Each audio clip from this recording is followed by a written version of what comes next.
Om Namo Bhagavate Vasudevaya. Om Namo Bhagavate Vasudevaya. Om Namo Bhagavate Vasudevaya. Om Namo Bhagavate Vasudevaya. Om Namo Bhagavate Vasudevaya. Om Namo Bhagavate Vasudevaya. Good morning. Hare Krishna. Hare Krishna. It's April 3rd, Sunday, 2022. We're reading Srimad Bhagavatam, Canto 3, Chapter 1, Text 44. In person, I'm Parampara Das, and we have Govinda Prabhu, Mother Malini, Mother Madini Shakti. In person, online, we have Lakshmi Priya, Mother Lakshmi Priya, Kristen, we have Payal, Daru, and Casey, my good wife, Rohini Devi Dasi, the kids somewhere over there, Gajendra, Kim, Garuda, Anasuya, and George. Hare Krishna. Hare Krishna. So I think it's text 45. Yeah, that's 45. 45. We did 44 yesterday.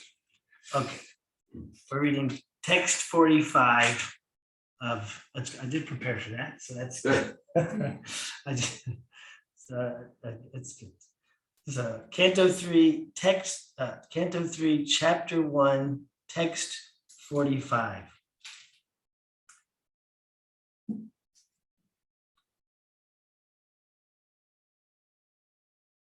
Tasya prapana kila lokapanam. Tasya prapana kila lokapanam. Avistatanam anusasane sve. Avastitanam anushasane sve. Artaya jatasya yadusha ajasya. Artaya jatasya yadushvajasya. Vartam sake kirtaya tirta kirte. Vartam sake kirtaya tirta kirte. Tasya prapana kila lokapanam. Tasya prapana kila lokapanam. Avistitanam anusasane sve. Avastitanam anushasane sve. Artaya jatasya yadusvajasya. Artaya jatasya yadushvajasya. Vartam sake kirtaya tirta kirte. Vartam sake kirtaya tirta kirte. Tasya prapana kila lokapanam. Tasya prapana kila lokapanam. Avastitanam anusasane sve. Avastitanam anushasane sve. Artaya jatasya yadusvajasya. Artaya jatasya yadushvajasya. Vartam sake kirtaya tirta kirte. Vartam sake kirtaya tirta kirte. Tasya prana kila lokapanam. Tasya prapana kila lokapanam. Avastitanam anushasane sve. Avastitanam anusasane sve. Artaya jatasya yadushvajasya. Artaya jatasya yadusvajasya. Vartam sake kirtaya tirta kirte. Vartam sake kirtaya tirta kirte. Tasya prapana kila lokapanam.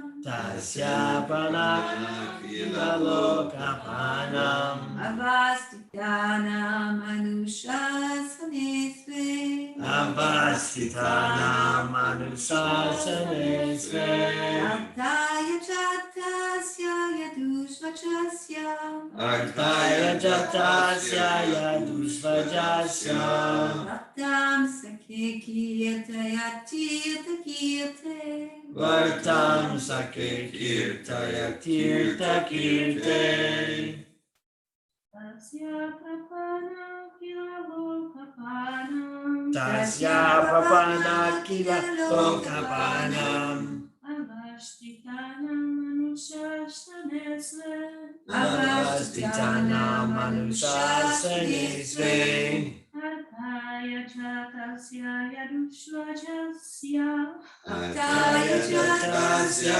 Yadushvajasya Vartam Sakhe Kirtaya Tirtha Kirte Vartam Sakhe Kirtaya Tirtha Kirte. Anyone online like to chant the verse?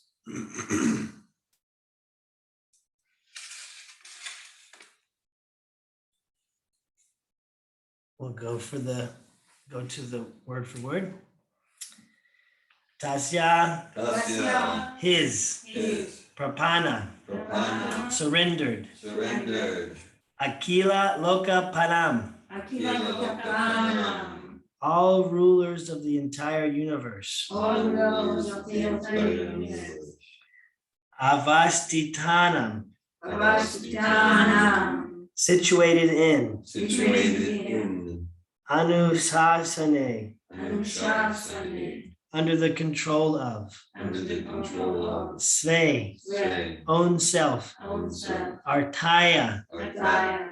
for the interest of, For the interest of Jatasya, Jatasya. of the born, Yadushu, Yadushu. in the family of the Yadus, In the family of the Yadus. Ajasya, Ajasya. of the unborn, The unborn. Vartam, Vartam. topics, Topics. Sake, Sakhe. oh my friend, Oh my friend. Kirtaya, Kirtan. please narrate, Please narrate. Tirtha Kirte, Kirtan. of the Lord, whose glories are chanted in the places of pilgrimage. Of the Lord whose glories are chanted in the places of pilgrimage. Translation, oh my friend, please therefore chant the glories of the Lord, who is meant to be glorified in the places of pilgrimage. He is unborn, and yet he appears by his causeless mercy upon the surrendered rulers of all parts of the universe. Only for their interest did he appear in the family of his unalloyed devotees, the Yadus. Purport by His Divine Grace A.C. Bhaktivedanta Swami Prabhupada. There are innumerable rulers all over the universe in different varieties of planets. The sun god and the sun planet, the moon god and the moon planet, Indra and the heavenly planet, Vayu, Varuna, and those in the Brahmaloka planet where Lord Brahma is living. All are obedient servants of the Lord. Whenever there is any trouble in the administration of the innumerable planets in different universes, the rulers pray for an appearance, and the Lord appears. The Bhagavatam 1.3.28 has already confirmed this in the following verse. Ete chamsa kula pumsa Krishnastu Bhagavan Swayam Indrari Vyakulam Lokam Hridayanti Yuge Yuge. In every millennium, whenever there is any trouble for the obedient rulers, the Lord appears. He also appears for the sake of his pure, unalloyed devotees. The surrendered rulers and the pure devotees are always strictly under the control of the Lord, and they are never disobedient to the desires of the Lord. The Lord is therefore always attentive to them. The purpose of pilgrimages is to remember the Lord constantly, and therefore the Lord is known as Tirtha Kirti. The purpose of going to a place of pilgrimage is to get the chance to glorify the Lord. Even today, although times have changed, there are still pilgrimage sites in India. For example, in Mathura and Vrindavan, where we had a chance to stay, people are awake from early in the morning at 4 a.m. up until nighttime and are constantly engaged some way or other in chanting the holy glories of the Lord. The beauty of such a pilgrimage site is that automatically one remembers the holy glories of the Lord. His name, fame, quality, form, pastimes, and entourage are all identical to the Lord. And therefore, chanting the glories of the Lord invokes the personal presence of the Lord. Anytime or anywhere pure devotees meet and chant the glories of the Lord is present without any doubt. It is said by the Lord himself that he always stays where his pure devotees chant his glories. Thus end the Bhaktivedanta purports of the third canto, first chapter of the Srimad Bhagavatam entitled Questions by Vidura. Om Jnanatimirandasya Gnanandina Shlakaya Chakshur Unmilitam Yena Tasmai Shri Guruve Namaha. Namo Om Vishnupadaya Krishna Prasthaya Bhutale Srimate Bhaktivedanta Swami Nitinale Namaste Saraswati Deve Gauravani Pracharni Nirvishesha Sunyavadi Paschatya Desa Harani. Hare Krishna. So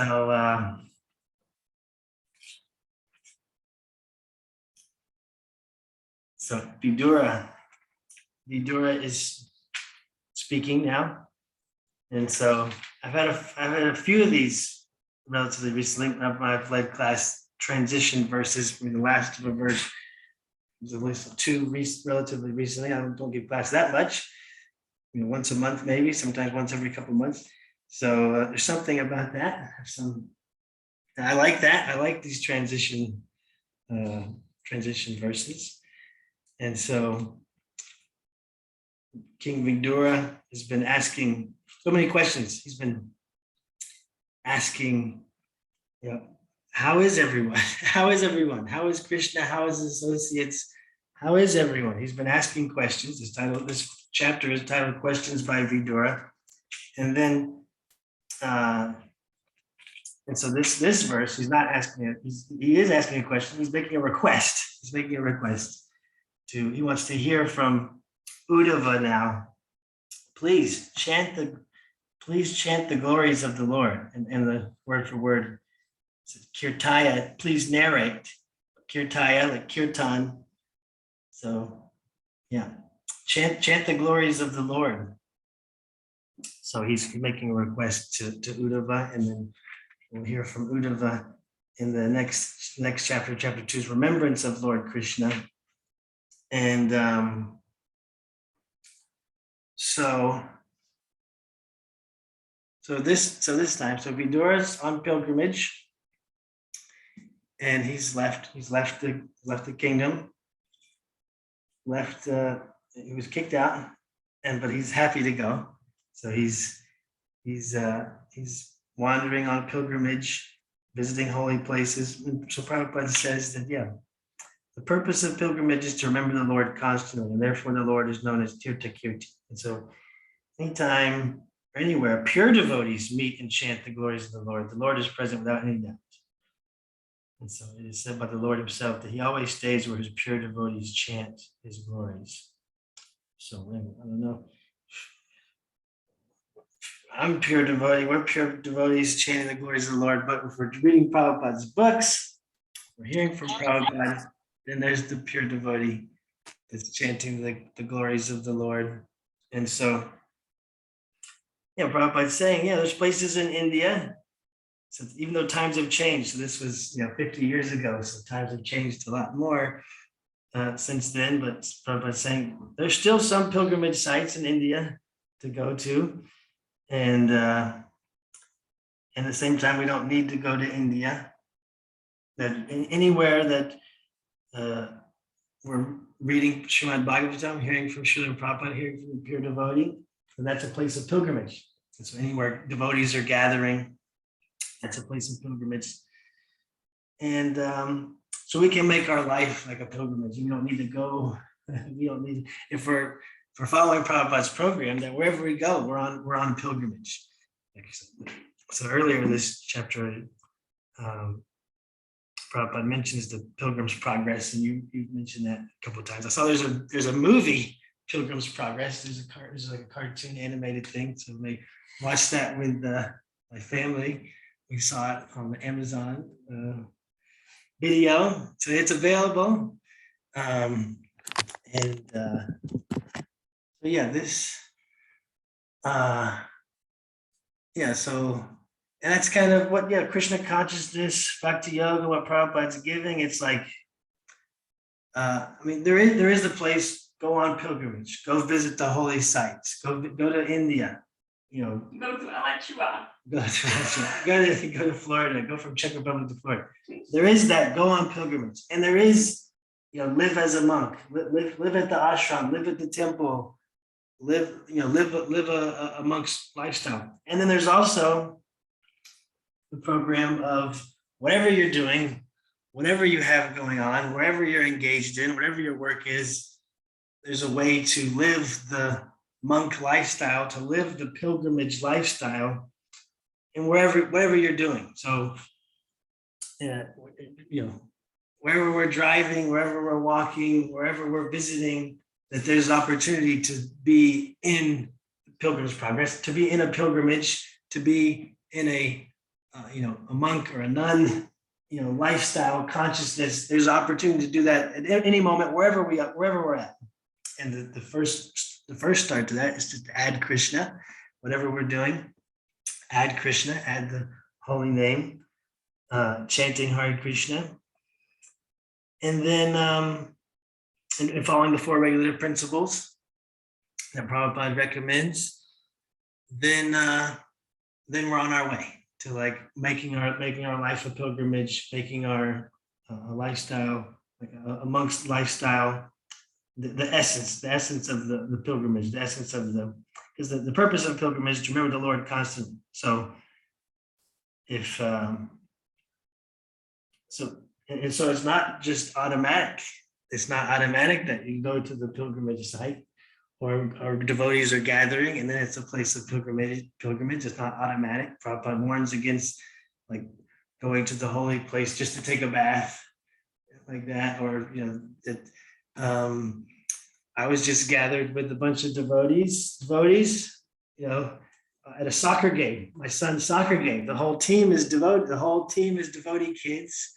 12 devotee kids, and there's all the parents are devotees, most born a devotee, so to speak. And so we just went on a pilgrimage to Newberry, to a soccer field, a bunch of devotees.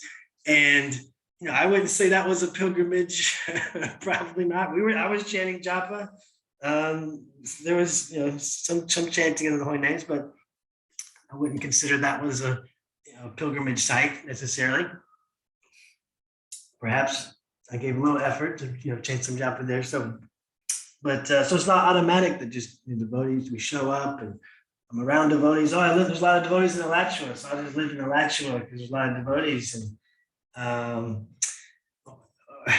we just come to Alachua because there's devotees in Alachua. It's not automatic. So it takes consciousness, and then it's not dependent on devotees or association also.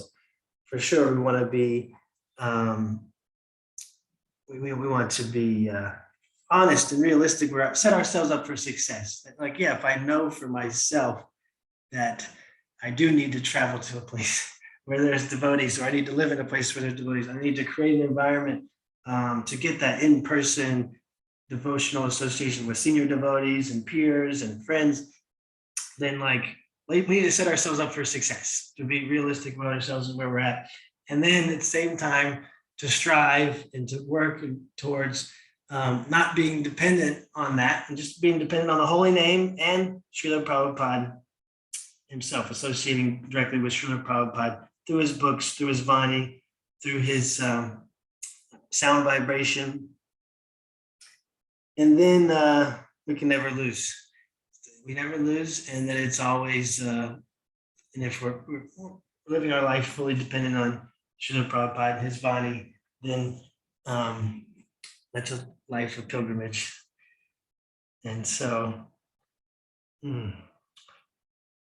right. So then, so it's okay.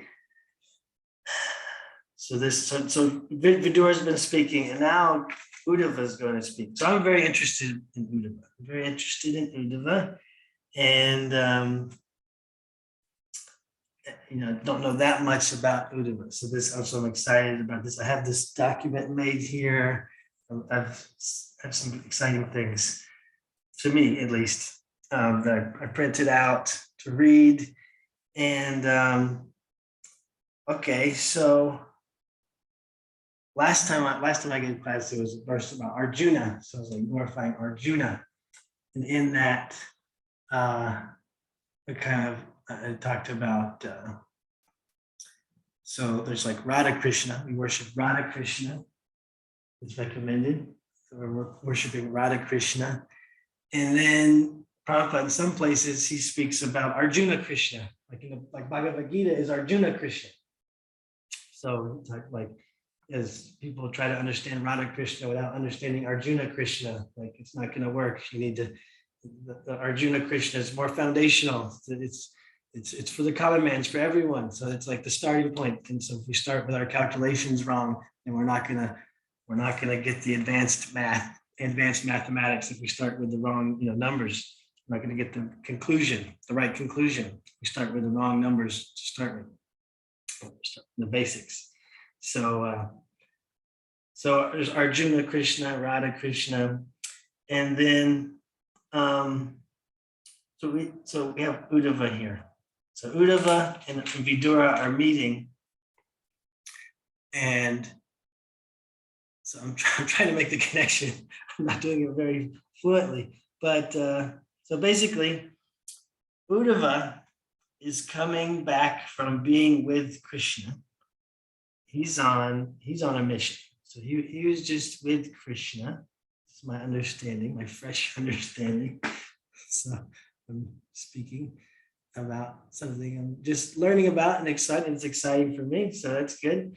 And so Uddhava is coming from being with Krishna as Krishna has disappeared from the planet. So Vidura is asking all these questions about Krishna and his family, his entourage, but he basically knows the answers. But he's still asking to glorify the Lord, glorify the devotees, to instruct, to be engaged in the process of devotional service, and so he already knows. But Uddhava is coming directly from being with Krishna, and in that time, being with Krishna, Krishna instructs Uddhava. Uddhava is like cousin brother, similar to Arjuna, relational wise, cousin brother, like that. So he's a nephew of Nanda Maharaj. Like that, and so he's very, very, very dear to Krishna. And Prabhupada says that there's like different grades of devotees.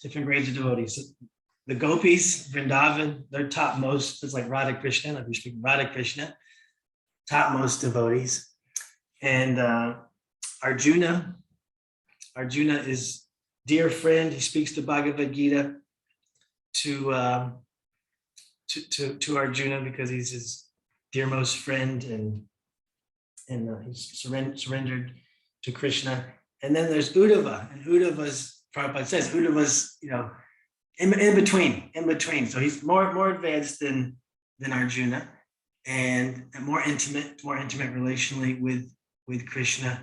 But and like in between the gopis and Arjuna, there's different gradations of devotees. And so yeah, we have Radha Krishna, Arjuna Krishna, we think Uddhava Krishna. That's a relationship to worship, to be absorbed in. And so Uddhava receives instruction from Krishna.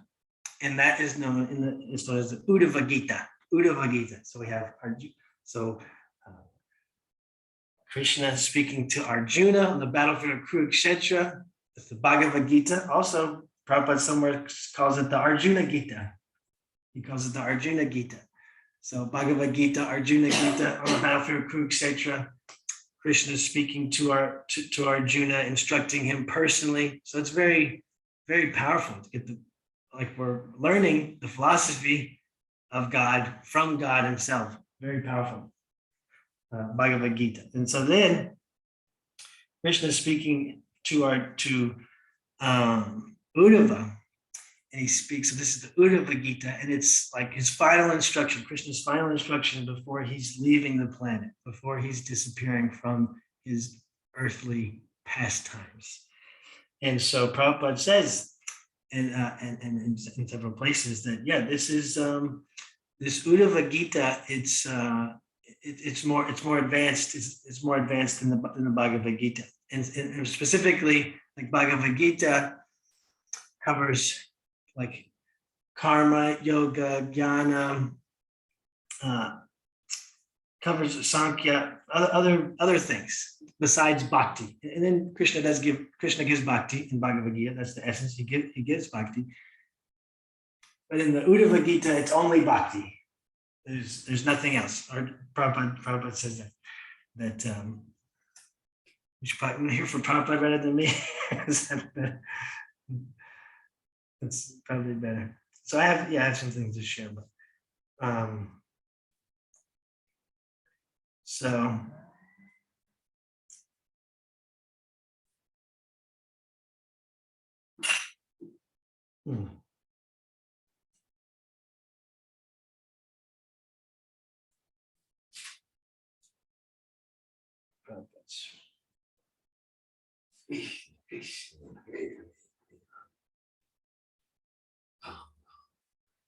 there's some nice lectures. Prabhupada speaks about.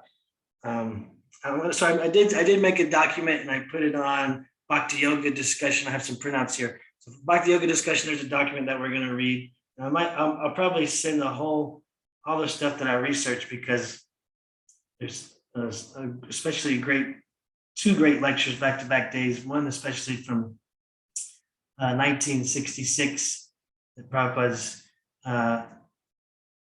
speaking on Chaitanya Charitamrita, and he's referencing Chaitanya Charitamrita references the like verses from the Uddhava-Gita, and is great. Okay, well, I did hear from.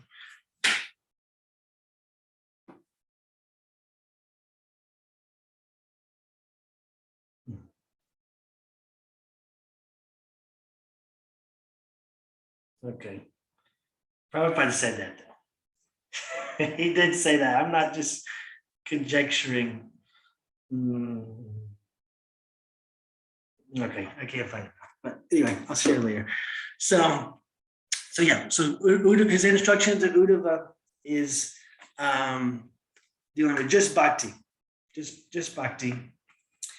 And so he gives the message, and then he gives like a additional like a secret message for Krishna to deliver for Arjuna. Krishna gives to Arjuna this secret message to deliver to the sages of Badarik Ashram.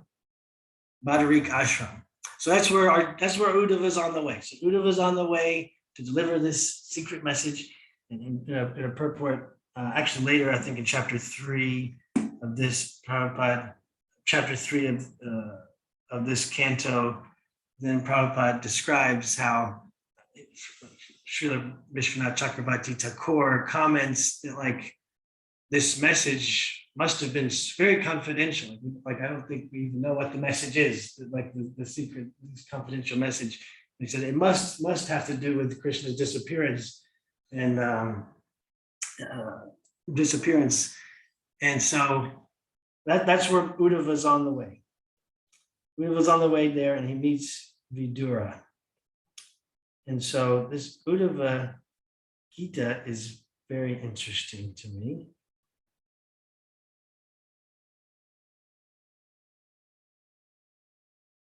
So what is he? So this is a purport Prabhupada's saying, according to Srila Vishwanath Chakravarti Thakur, that confidential message must have concerned the mystery of his departure and the annihilation of his dynasty after the end of his appearance in the mundane world for 100 years. Everyone must have been very anxious to know about the mystery of the annihilation of the Yadu dynasty. And that message must have been explained by the Lord to Uddhava in dispatch to Badarik Ashrama for the information of Narayan and the other pure devotees of the Lord.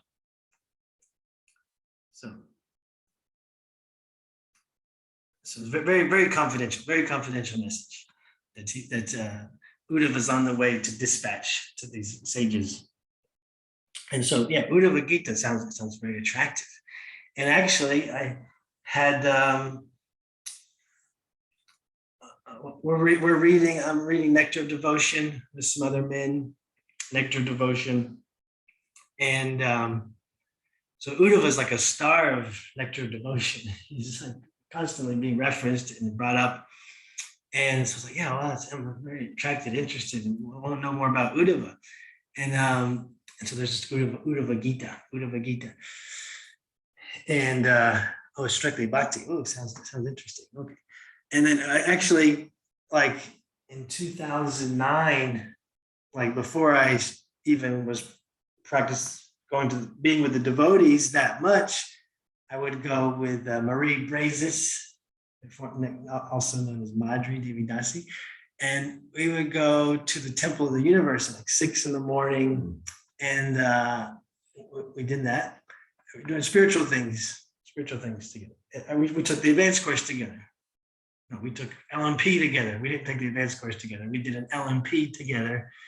And so like doing these spiritual things, going, okay, Temple of the Universe. In Temple of the Universe, they sing Uddhava-Gita.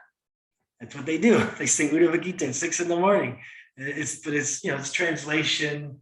It's in English and they're singing it to a song. It's very sweet. There's a man playing guitar. It's really attractive, really nice.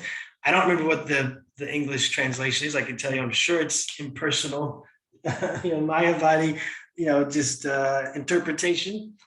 Just like Bhagavad Gita, it's been translated so many times before Srila Prabhupada. And just like this mentions unborn, this verse mentions unborn, Krishna as being unborn. And then so there's like famously Prabhupada points out that like other translation of Bhagavad Gita, they say like, oh, well, it's not Krishna that's unborn, it's the unborn within Krishna. And it's like some speculation. And so similarly, this Uddhava-Gita been translated many times, and there's so English, but we used to sing this song, and I was like, wow, this is cool. So I'm interested in Uddhava-Gita. So the Uddhava-Gita appears in the 11th canto of Srimad Bhagavatam, and then we see that we're studying Prabhupada's books, Prabhupada's original books here, and that we have 10 cantos. So we have 9 cantos, and then Krishna book as the 10th canto, the 10th canto. And also there's this red version, like this red version that has the Krishna book and the 10th canto, at least the 10th canto.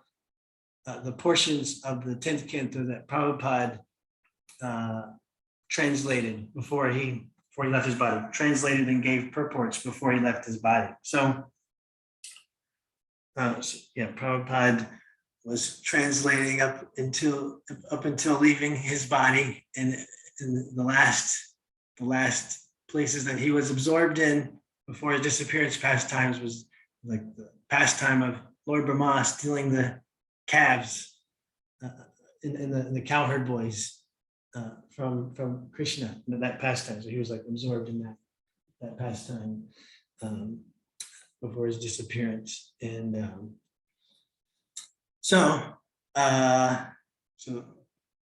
but Prabhupada earlier, before, many years, was maybe a decade before. He gave Krishna book like In the late 60s, Late- published in 1970. 1970. So like 7 years, 8 years before he disappeared, he knew that maybe he's not going to finish the 10 cantos. So he gave Krishna book.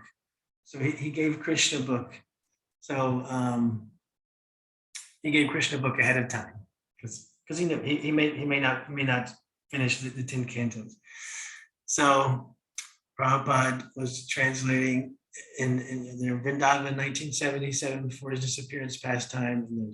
And Pradyumna, his disciple, was with him and for 7 years, just we're speaking with Uddhava-Gita about like 7 years. He was with Prabhupada doing the helping, assisting, serving Srila Prabhupada with translation, Sanskrit translations and the Srimad Bhagavatam. And so he was with them in November 77, and Prabhupada requested him to finish Srimad Bhagavatam. And they finished the Srimad Bhagavatam, the cantos 11 and 12. But that's not what happened. Pradyumna did not finish those cantos. Other disciples of Srila Prabhupada did. So I'm not going to go into that. But so other disciples of Srila Prabhupada did the 11th and 12th cantos.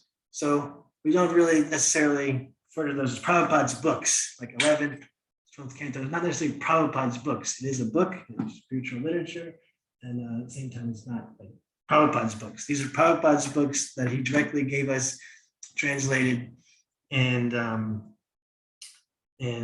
approved of. Like that's what we're studying for Prabhupada's books. We want to hear from Prabhupada. And so, okay, so the Uddhava-Gita is in 11th canto. Prabhupada didn't give the 11th canto. Okay, so no, what do I do? So I wanted to know the Uddhava-Gita. Well, just like I mentioned that in Nectar Devotion, Uddhava is like a star of Nectar Devotion. And so Nectar Devotion, there's many verses from the 11th canto of Krishna instructing Arjuna, Krishna instructing Uddhava.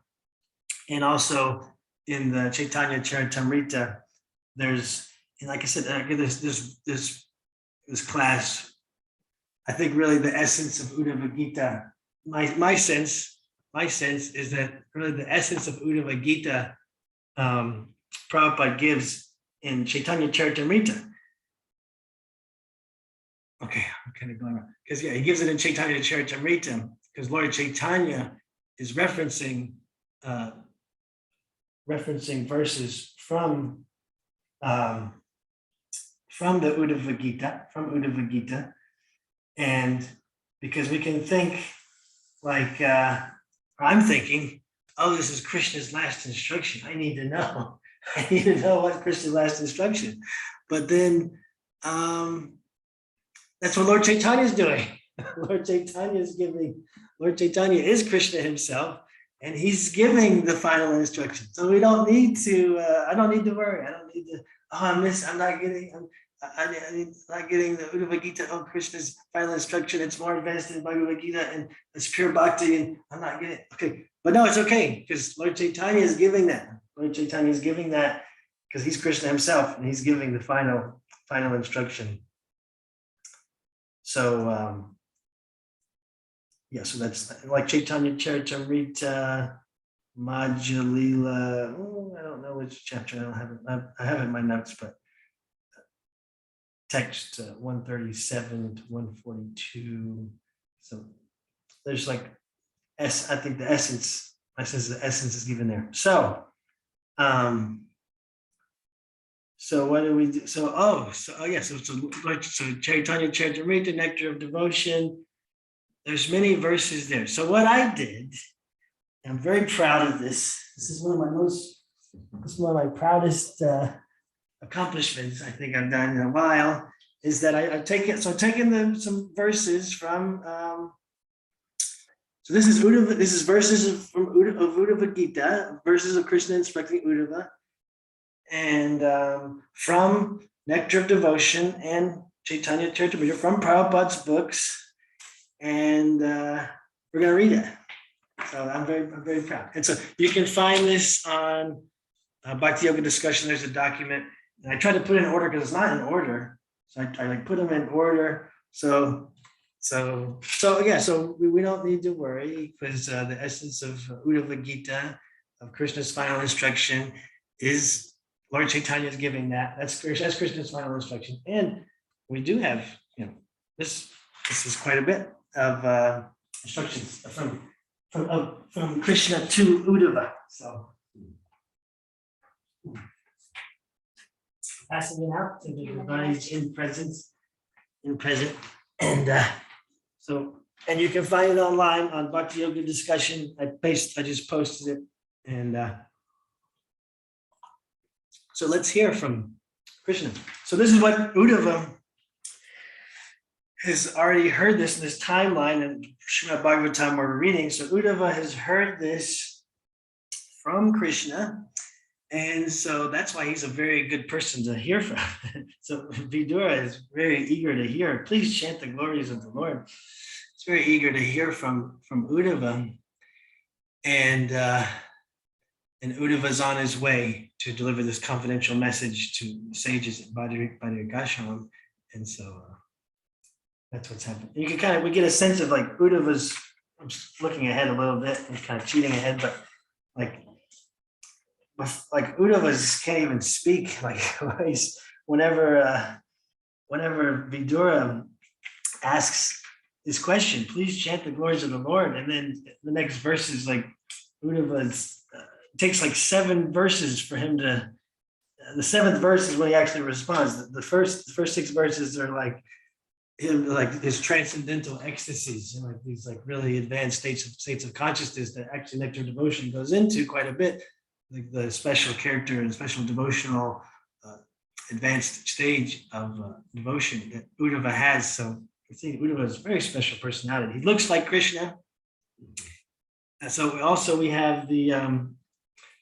Krishna, Uddhava is famous for this, Uddhava-Gita, and this, and also for sending another message from Krishna to the gopis in Vrindavan. It's when he goes and spends time in Vrindavan. Actually, there's a name for that, Brahmara-Gita.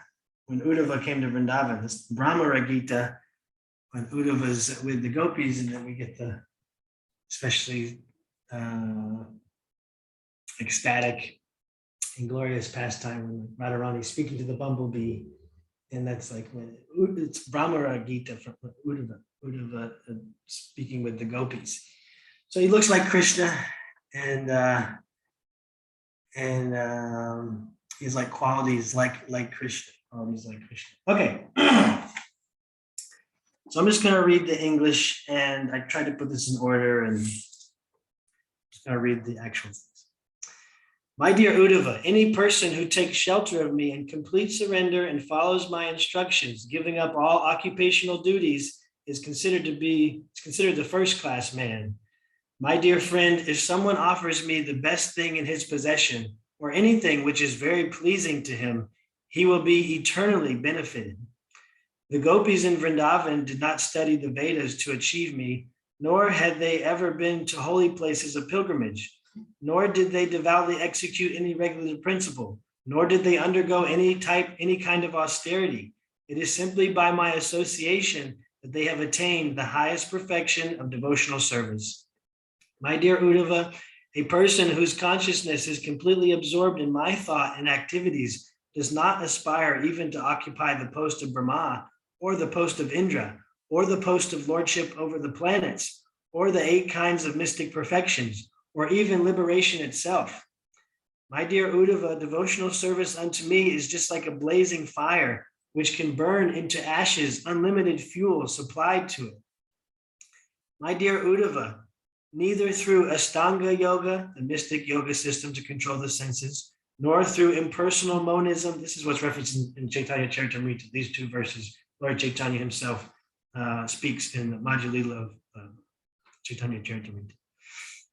Nor through impersonal monism or an analytical study of the absolute truth nor through study of the Vedas, nor through practice of austerities, nor through charity, nor through acceptance of sannyas can one satisfy me as much as one can by developing unalloyed devotional service unto me. Being very dear to the devotees and sadhus, I am attained through unflinching faith and devotional service.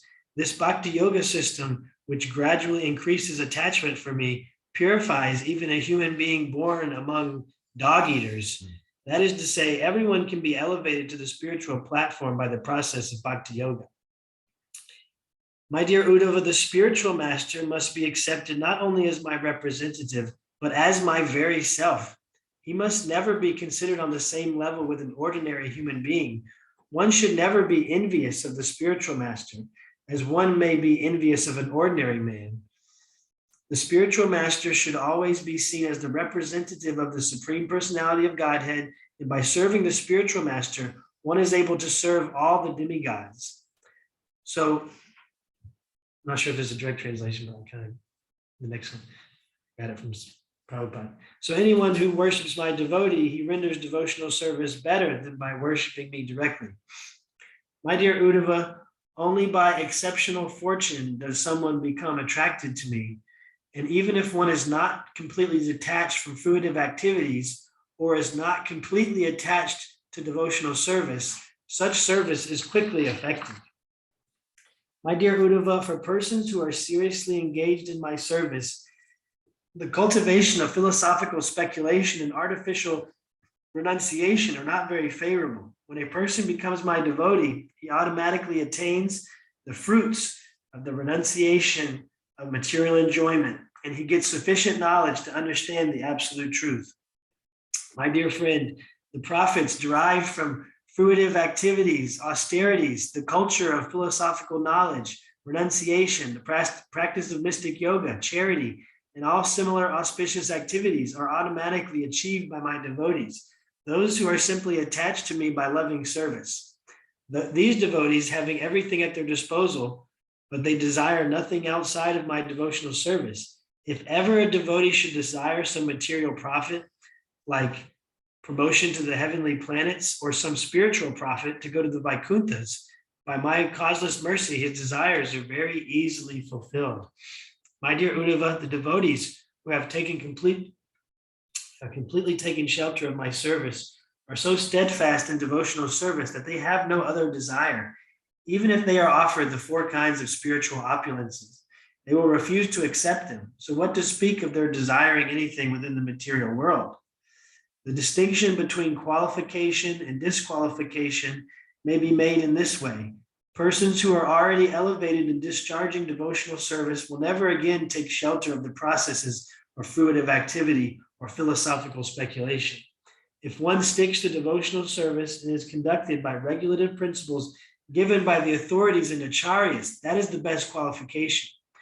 What is the direction of all Vedic literatures? This is also spoken by Lord Chaitanya in the Chaitanya Charitamrita. This is 2 verses from Uddhava-Gita, referenced by Lord Chaitanya directly.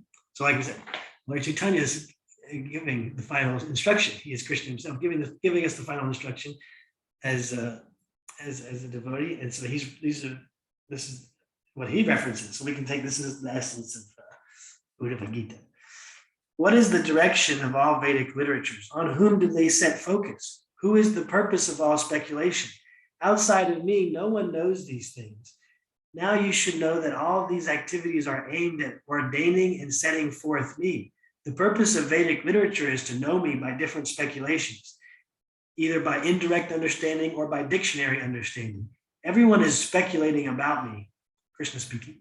The essence of all Vedic literatures is to distinguish me from Maya. By considering the illusory energy, one comes to the platform of understanding me. In this way, one becomes free from speculation about the Vedas and comes to me as the conclusion. Thus, one is satisfied. One should therefore avoid bad company and associate only with devotees. With the realized instructions, such saints can cut the knot connecting one with activities unfavorable to devotional service. My dear Uddhava, all persons are engaged in activities, whether those indicated in the revealed scriptures or ordinary worldly activities, if by the result of either of such activities they worship me in Krishna consciousness, then automatically they become very happy within this world as well as in the next. Of this, there is no doubt. Hare Krishna. So I personally, I find it very satisfying. I find it very satisfying personally, because the Bhagavad Gita does speak about so many things, karma, yoga, different yoga systems and things like that. And so I can kind of have some doubts, like, well, what is Bhagavad Gita? Why so many different things? Maybe, bhakti's given there in the conclusion. There's so many other things. And so this helps my faith, personally speaking. It helps my faith. It's like affirming and confirming and strengthening myself personally to hear this so strong bhakti, just straight bhakti from Uddhava, from Krishna speaking to Uddhava.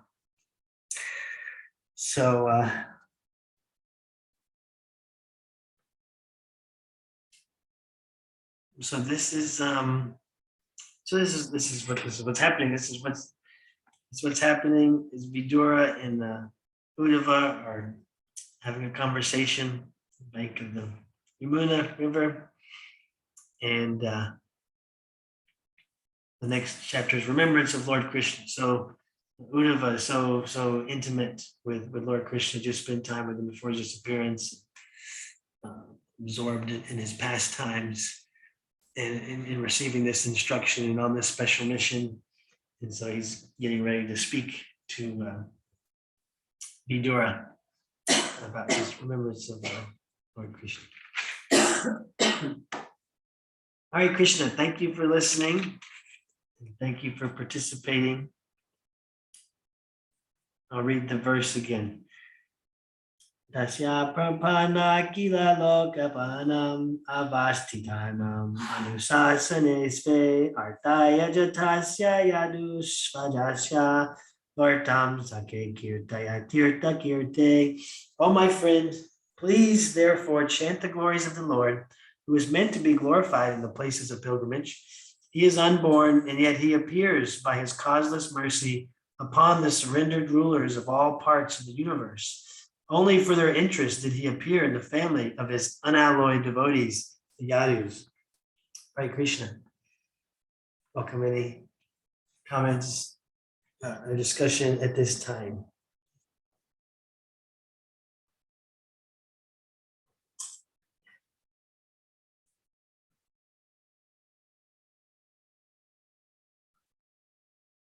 Thanks for the compilation.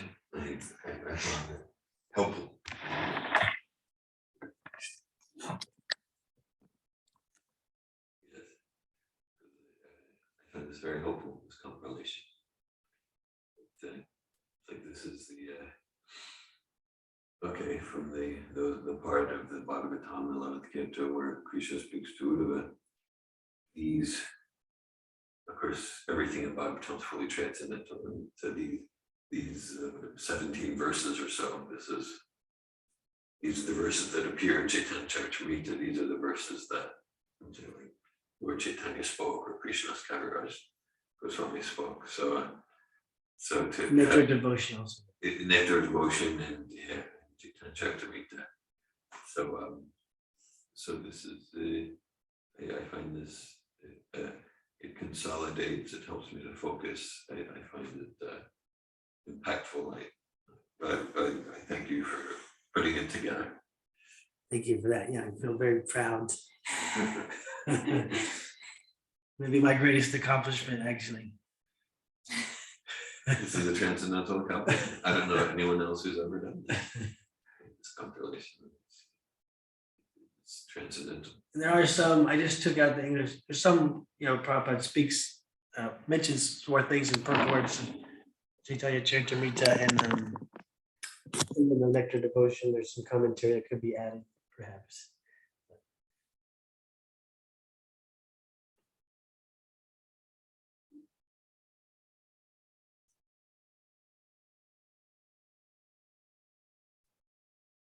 Okay, anything else? I do have, Paladini Shakti. Thank you. Thank you for the class, Parampara Prabhu.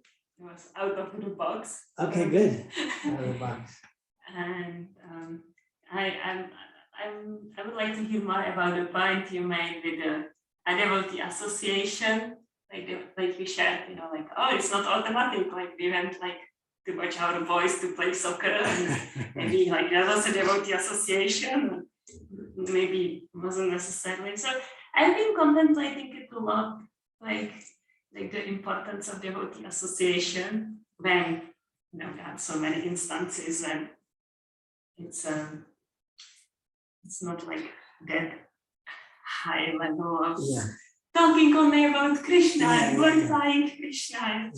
So, and thinking about it like, he says pure devotees, so that's important because they really focus 100% on Krishna, whereas we are like scattered, and then the association like goes either way. And it's almost like I think of like when Uddhava-Gita Prabhu at the end of the seminars, he says like, for example, I don't know, for LNP or for someone organizing the course or something. Like there might be like so many people who are like favorable and enthusiastic and they would like it to happen. Yeah. But unless there is one who is like really committed, it's not going to happen. And I'm feeling like I'm constantly waiting like for that like really committed person.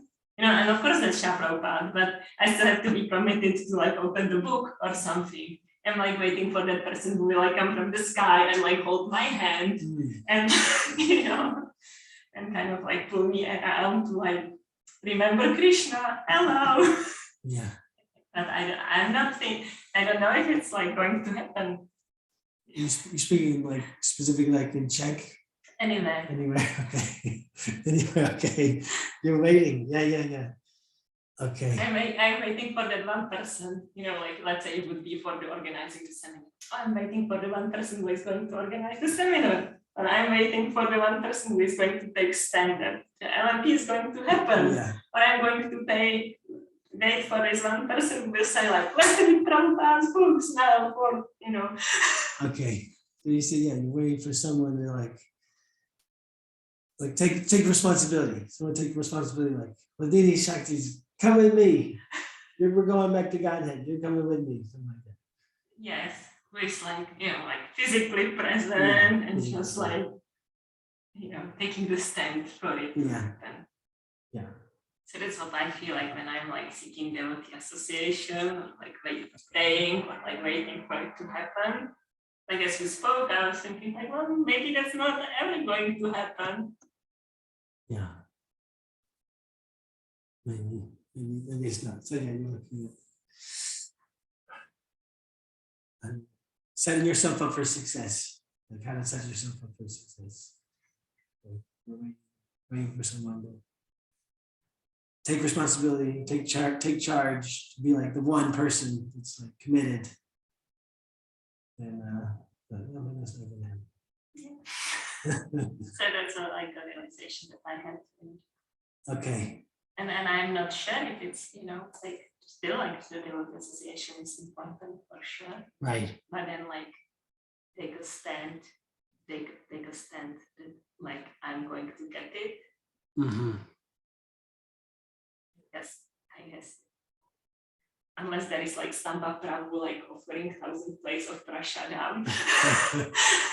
Everyone probably has to do it like for themselves because it can like happen anytime. Like anytime I'm chanting by Krishna or chant from God's book. Engage in service, devotional service, remember Krishna. I have the devotee association immediately. Right. Where it's like seeking like externally. I don't remember Krishna, but if I have a devotee association, then I will remember Krishna. But then if everyone in the devotee association is in that consciousness, then it doesn't happen. Everyone's looking to everyone else. It's like, okay, who's going to take charge? Who's going to? Like we do have devotee association, and I will be like so remembering Krishna. Yeah. Like dependency on physical association. Yeah, on something external that I don't necessarily have control. Okay. So anyway, that's what's going on Yeah. when you spoke and highlighted. Because I don't really have like much devotee association, Mm. and then I think if I had it, Mm, but then you go mm. like, well, you went for the soccer, so that you like a devotee association, but somehow it doesn't really happen. Yeah, so that's part of your thing. Like if I had, or if I had more devotee association, things would be different. Yes, then I would be a devotee. That's your perspective. Yeah. So you're looking at maybe some limitations or to that paradigm, that assumption. Yeah. Yeah. Anyway, so I guess it was helpful to hear. Okay. Hopefully that experience was something that can give a response to what I'm sharing. Well, I hear, yes, I've,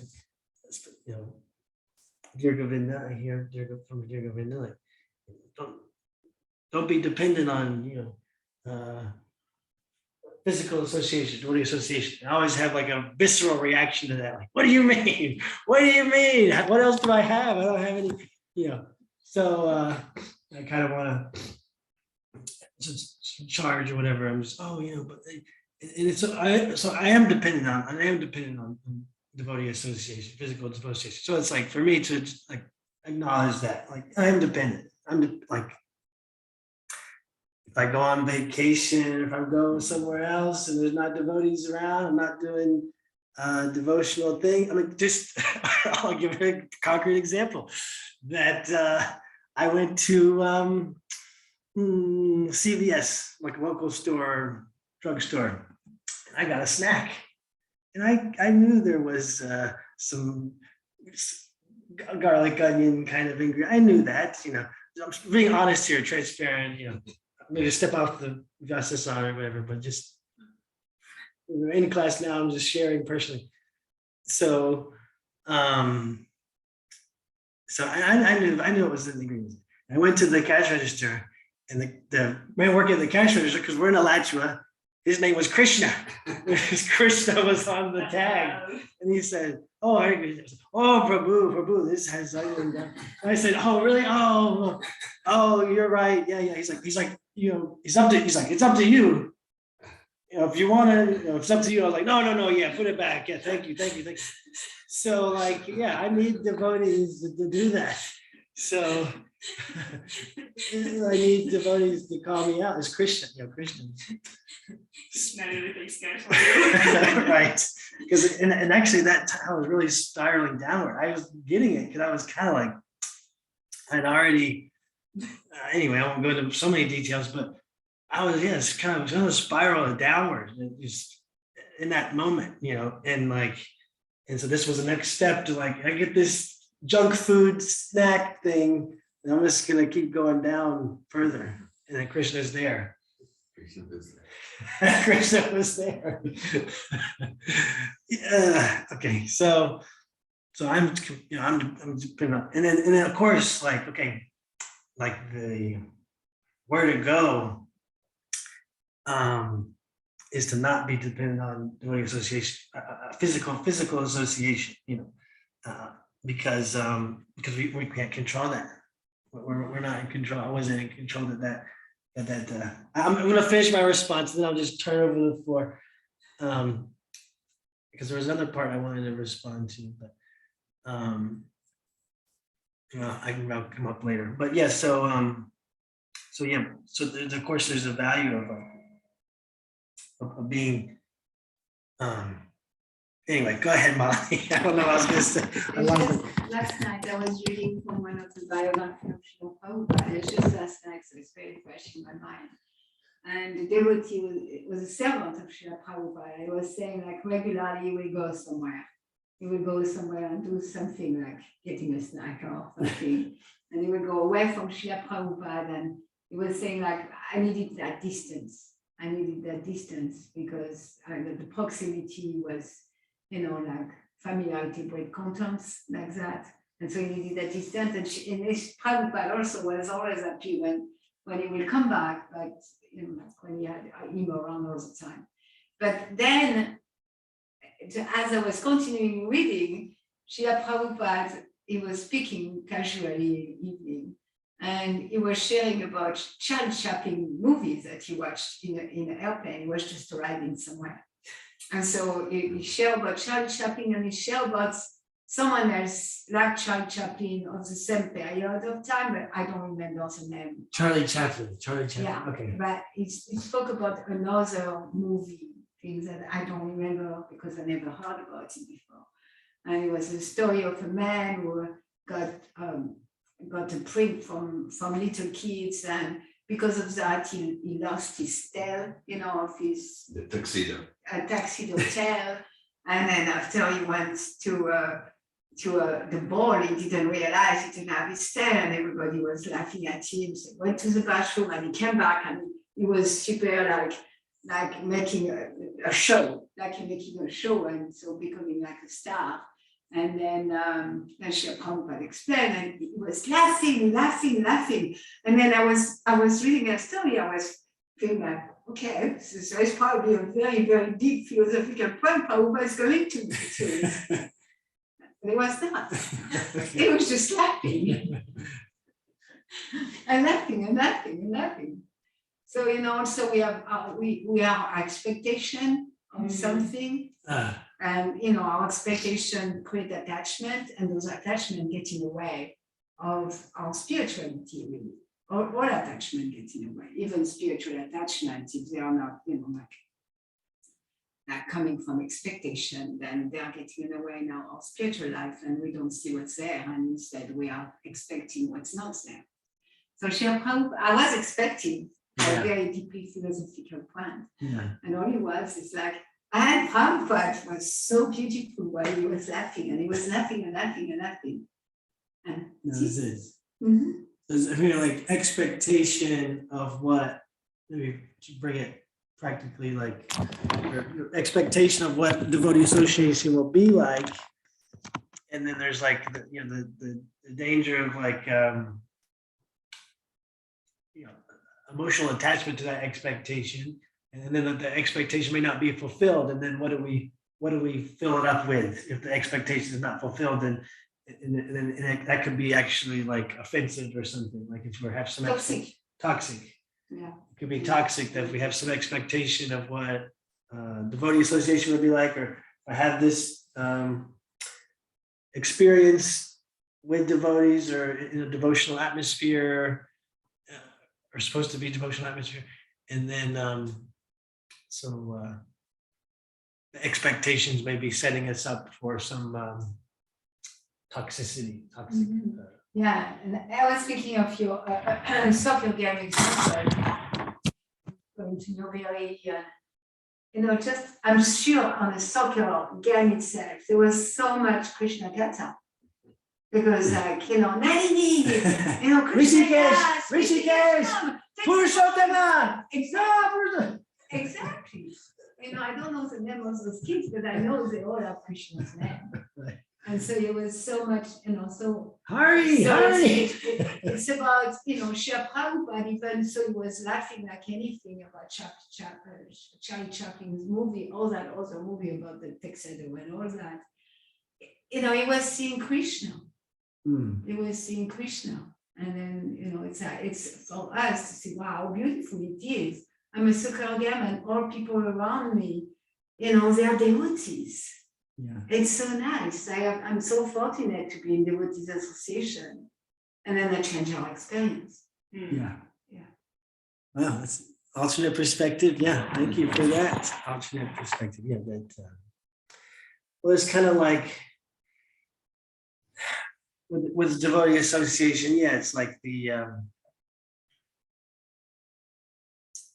good and the bad. We're kind of going over everything, like the good and the bad, like the risk of like expectation of what it should be like or what it will be like. Because have devotee devotee friends that I don't speak anything about Krishna necessarily, and then but still it's like an important relationship for me to have, because it's more inspiring, uplifting than someone who's not practicing vegetarian lifestyle and not intoxication, and they value chanting Hare Krishna and things like that. So there's that.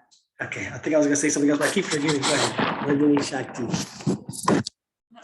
I didn't want to interrupt your sentence. I just wanted to like raise hand when there is time. Okay.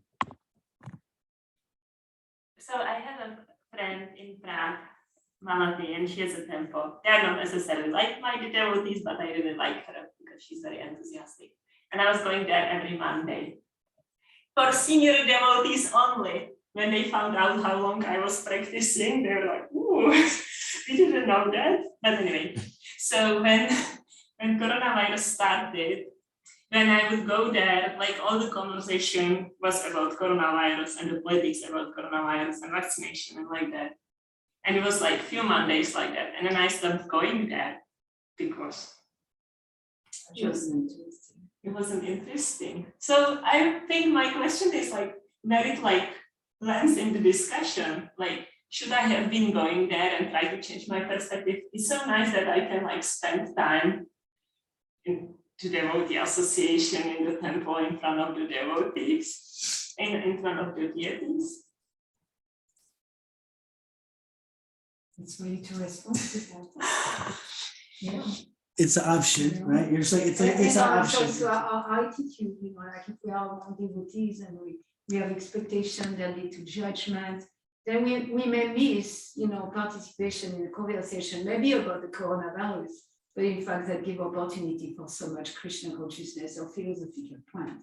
Well, usually when it was my turn to say something, I would like flip it around with the philosophical point of view, and then would sometimes like think others too, and then going out again. But still, it was like It wasn't particularly enlivening. it wasn't. I think there's a distinction here. It's just definitely. Yeah, I mean, it's just for everyone to decide, like, what's, serving my life purpose. That's fine. So it's like, okay, so for Parampara and devotee fathers and mothers, it's like, okay, this is definitely part of our service as parenting, that our child's on the soccer team, like that. Okay, not like that. So then, okay, and happening to play soccer, oh, okay, here's others who appreciate Hare Krishna mantra, and they know what is Bhagavatam, they've, like that, and so they know what are the great elixir principles, and they really have deep respect and admiration for A.C. Bhaktivedanta Swami. So like, this is nice, this is nice, and it's understood that, okay, so like there's going to be soccer kata, there's going to be football kata happening. And in that, there's also going to be, hey, Govinda, hey, Gopal, shoot, pass, like that. Okay, right. So like, it's something you're doing anyway as part of the parenting, sports for the children. And okay, and then there's Krishna Gita. That's understood. Like, probably there's not going to be like kirtan or japa together, but you go there and chant some japa on your own and kind of, endeavor to make the soccer field in Newbury some sort of pilgrimage place. Okay, so this is, I think it's a little different, because it's kind of like what it sounds like, Ladini, the situation you're describing. You're not really seeing it as part of your service to, let's have a discussion about coronavirus and pandemic. Okay, whereas you are seeing it like, yeah, we want to take our kids to sports event, and hey, and if we can do it with those who identify as followers of Prabhupada, that's wonderful.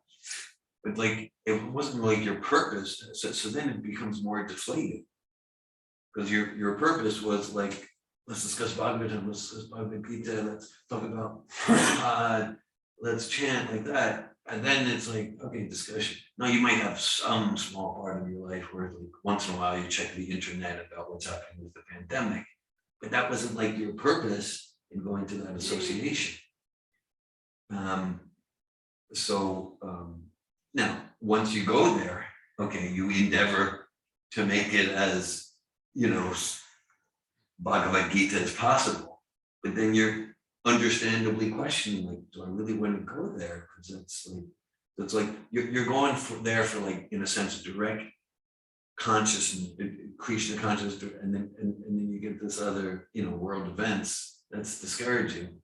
Whereas, like, you're going to the soccer team, to the sports for something that's not directly Krishna conscious. It's part of parenting. It's part of parenting. It's not directly Krishna conscious, so there's some Krishna consciousness there. Hey, that's great. So I just want to make some distinction. A lot of soccer kata. Yeah, and you're going and you're expecting soccer to talk. Right. Yeah, I know I had my phase, and I took both my children were on sports teams and this and that. And you know, like so this goes back about like 20 years, and maybe 20 even more sometimes. And the coaches generally were not like identifying as devotees, but then the coaches would be there. Krishna, pass to Govinda, Gopal, shoot. So it was like, it was wonderful. Thank you for those distinctions. Yeah. You see that's different. What's the purpose? Yeah, that's different. And then we like, hey, let's come to morning program. Let's come to morning program. And then at morning program, it's mostly talking about soccer or the pandemic. Or And the that's, kids. yeah. So then that becomes kind of discouraging. So, Hare Krishna. Yeah. Or personal development. Oh. Sorry. It's a little more subtle, but it's the same idea. Appreciate the distinction. And it was like originally it was like evening program, but then during the pandemic we weren't allowed to sing. Yeah. And the philosophy turned into the global situation. So it was on the program. So it was philosophical? Oh no, philosophical. No, very little. And usually I would be the one who like did that, but I can go somewhere else to make philosophical points rather than between those who knows them anyway. Well, you were being the one. So you were being the one. Are you really giving some effort to be the one committed? Like, hey, I'm going to take responsibility.